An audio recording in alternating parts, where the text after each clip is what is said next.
नमस्कार, मी करिश्मा. एलव्ही न्यूजच्या बातमीपत्रामध्ये आपल्या सगळ्या दर्शकांचे अगदी मनापासून स्वागत. आपण पाहत आहात एलव्ही न्यूज. शरद पवारांचा एक रोहित राहुल गांधींचा आणि एक रोहित देवाभाऊंचा, हे आता पक्क गणित झालेलं आहे. आणि शरद पवार सुद्धा म्हणतात या रोहितनं काय करावं आणि त्या रोहितनं काय करावं, हे त्यांचे प्रश्न आहेत. आणि अखेर रोहित पाटील, आर पाटील यांचे चिरंजीव हे देवाभाऊकडे जातात, त्यांच्याशी बोलतात, त्यांच्याशी चर्चा करतात, त्यांच्याशी गप्पा मारतात, त्यांच्याकडनं कामं करून घेतात.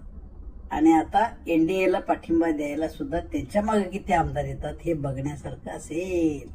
काही दिवसात हे चित्र स्पष्ट होणार आहे.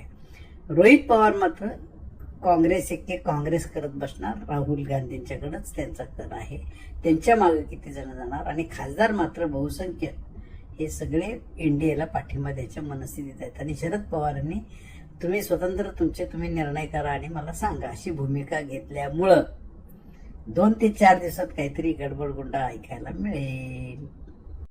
चालू घडामोडींचे अपडेट्स जाणून घेण्यासाठी आपल्या एलव्ही न्यूज चॅनलला सबस्क्राईब जरूर करा, लाईक करा, शेअर करा व कमेंट देखील करा.